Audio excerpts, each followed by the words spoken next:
سورۃ البقرہ آیت نمبر 85 اور 86 کی تلاوت، ترجمہ اور تفسیر۔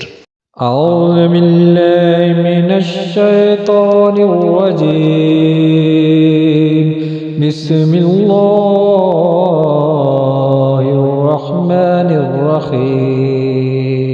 ثم انتم هؤلاء تقتلون انفسكم وتخرجون فريقا منكم من ديارهم تظاهرون عليهم بالإثم والعدوان وإن يأتوكم أسارى تفادوهم وهو محرم عليكم إخراجهم أفتؤمنون ببعض الكتاب وتكفرون ببعض فما جزاء من يفعل ذلك منكم إلا خزي في الحياة الدنيا ويوم القيامة يردون إلى أشد العذاب وما الله بغافل عما تعملون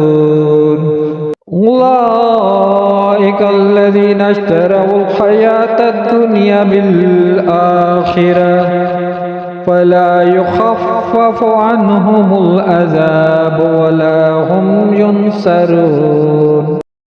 ترجمہ: پھر یہ تم ہی ہو جو اپنے لوگوں کو قتل بھی کرنے لگے اور اپنے میں سے ایک گروہ کو ان کے وطن سے بھی نکالنے لگے۔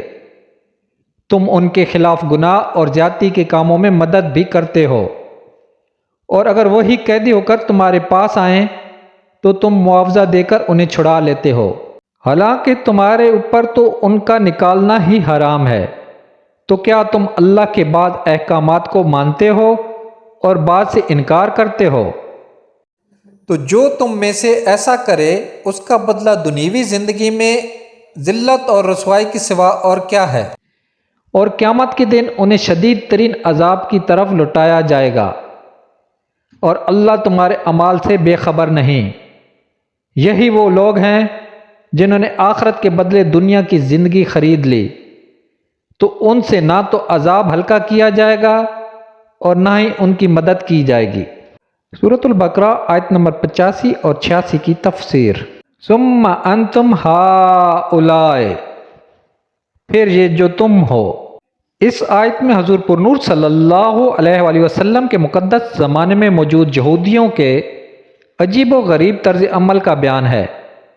اس کا پس منظر یہ ہے کہ تورات میں بنی اسرائیل کو 3 حکم دیے گئے تھے۔ نمبر 1، ایک دوسرے کو قتل نہ کرنا۔ نمبر 2، ایک دوسرے کو جلا وطن نہ کرنا۔ نمبر 3، گروہ اپنی قوم کے کسی مرد یا عورت کو اس حال میں پائیں کہ اسے غلام یا لونڈی بنا لیا گیا ہے تو اسے خرید کر آزاد کر دیں۔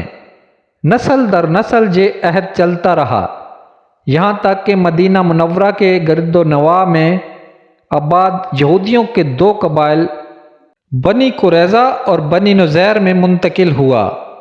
اس وقت مدینہ شریف میں مشرکوں کے 2 قبیلے اوس اور خزرج رہتے تھے۔ بنی قریظہ اوس قبیلے کے حلیف تھے اور بنی نذیر خزرج قبیلے کے حلیف تھے، اور ہر ایک قبیلے نے اپنے حلیف کے ساتھ قسم اٹھا رکھی تھی کہ اگر ہم میں سے کسی پر کوئی حملہ آور ہو تو دوسرا اس کی مدد کرے گا۔ جب اوس اور خزرج کے درمیان جنگ ہوتی تو بنی قریظہ اوس کی اور بنی نذیر خزرج کی مدد کے لیے آتے تھے اور اپنے حلیف کے ساتھ ہو کر آپس میں ایک دوسرے پر تلوار چلاتے، اور بنی قریظہ بنی نذیر کو اور وہ بنی قریظہ کو قتل کرتے، ان کے گھر ویران کر دیتے اور انہیں ان کی رہائش گاہوں سے نکال دیتے تھے۔ لیکن جب ان کی قوم کے لوگوں کو ان کے حلیف قید کر لیتے تو وہ ان کو مال دے کر چھڑا لیتے تھے۔ مثلاً اگر بنی نذیر کا کوئی شخص اوس قبیلے کے ہاتھ میں گرفتار ہوتا تو بنی قریظہ اوس قبیلے کو مالی معاوضہ دے کر اس کو چھڑا لیتے، حالانکہ اگر وہی شخص لڑائی کے وقت ان کے ہاتھ آ جاتا تو اسے قتل کرنے میں ہرگز دریغ نہ کرتے تھے۔ لوگوں نے ان سے کہا کہ تم بھی عجیب لوگ ہو کہ ایک دوسرے کو قتل بھی کرتے ہو اور فدیہ دے کر چھڑا بھی لیتے ہو۔ یہودیوں نے کہا ہمیں تورات میں یہ حکم دیا گیا ہے کہ ہم اپنے قیدیوں کو فدیہ دے کر چھڑا لیں۔ اس پر ان سے کہا گیا کہ پھر تم ایک دوسرے کو قتل کیوں کرتے ہو؟ حالانکہ تورات میں تو تمہیں اس چیز سے بھی تو منع کیا گیا ہے۔ یہودیوں نے کہا جنگ کے دوران ایک دوسرے کو قتل کرنے سے اگرچہ ہمارا اللہ تعالیٰ کے ساتھ کیا ہوا عہد ٹوٹ جاتا ہے، لیکن ہمیں اس بات سے شرم آتی ہے کہ ہمارے حلیف ذلیل ہوں، کیونکہ اگر ہم نے ایک دوسرے کو قتل اور جلاوطن نہ کیا تو اس میں ہمارے حلیفوں کی ذلت ہے، اور چونکہ فدیہ دے کر چھڑا لینے میں ان کی ذلت نہیں ہے اس لیے ہم اس عہد کو پورا کر دیتے ہیں۔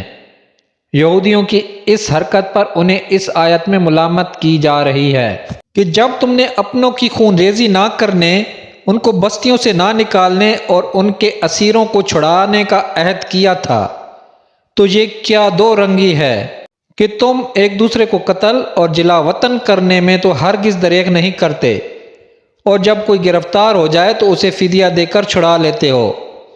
اور جن باتوں کا تم نے عہد کیا تھا ان میں سے کچھ باتوں کا ماننا اور کچھ کو نہ ماننا کیا معنی رکھتا ہے؟ جب تم ایک دوسرے کو قتل اور جلا وطن کرنے سے باز نہ رہے تو تم نے عہد شکنی کی اور حرام کے مرتکب ہوئے۔ افتؤمنون ببعض الکتاب، کیا کتاب کے کچھ حصے پر ایمان رکھتے ہو؟ بنی اسرائیل کا عملی ایمان ناقص تھا کہ کچھ حصے پر عمل کرتے تھے اور کچھ پر نہیں، اور اس پر فرمایا گیا کہ کیا تم کتاب کے کچھ حصے پر ایمان رکھتے ہو اور کچھ سے انکار کرتے ہو۔ اس آیت سے معلوم ہوا کہ شریعت کے تمام احکام پر ایمان رکھنا ضروری ہے اور تمام ضروری احکام پر عمل کرنا بھی ضروری ہے۔ کوئی شخص کسی وقت بھی شریعت کی پابندی سے آزاد نہیں ہو سکتا، اور خود کو طریقت کا نام لے کر یا کسی بھی طریقے سے شریعت سے آزاد کہنے والے کافر ہیں۔ یاد رہے کہ عظمت توحید کو ماننا لیکن عظمت رسالت سے انکار کرنا بھی اسی زمرے میں آتا ہے کہ کیا تم کتاب کے کچھ حصے کو مانتے ہو اور کچھ حصے کا انکار کرتے ہو۔ خزی فی الحیات الدنیا، دنیا کی زندگی میں رسوائی۔ بنی اسرائیل کی دنیا میں تو یہ رسوائی ہوئی کہ بنی قریظہ 3 ہجری میں مارے گئے اور بنی نذیر اس سے پہلے ہی جلا وطن کر دیے گئے۔ اس سے معلوم ہوا کہ کسی کی طرفداری میں دین کی مخالفت کرنا اخروی عذاب کے علاوہ دنیا میں بھی ذلت و رسوائی کا باعث ہوتا ہے۔ دنیا کے بڑے بڑے معاملات کو اس آیت کے تحت دیکھا جا سکتا ہے۔ نیز یہ بھی معلوم ہوا کہ کبھی گناہوں کی شامت سے دنیاوی آفات بھی آ جاتی ہیں۔ وَمَا اللَّهُ بِغَافِلٍ، اور اللہ غافل نہیں۔ اس طرح کی آیات جن میں یہ مفہوم ہو کہ اللہ تعالیٰ تمہارے اعمال سے غافل نہیں، ان میں نافرمانوں کے لیے شدید وعید ہوتی ہے کہ اللہ تعالیٰ تمہارے افعال سے بے خبر نہیں ہے، تمہاری نافرمانیوں پر شدید عذاب دے گا۔ یوں ہی ایسی آیات میں مومنین و صالحین کے لیے خوشخبری ہوتی ہے کہ انہیں اعمال حسنہ کی بہترین جزا ملے گی۔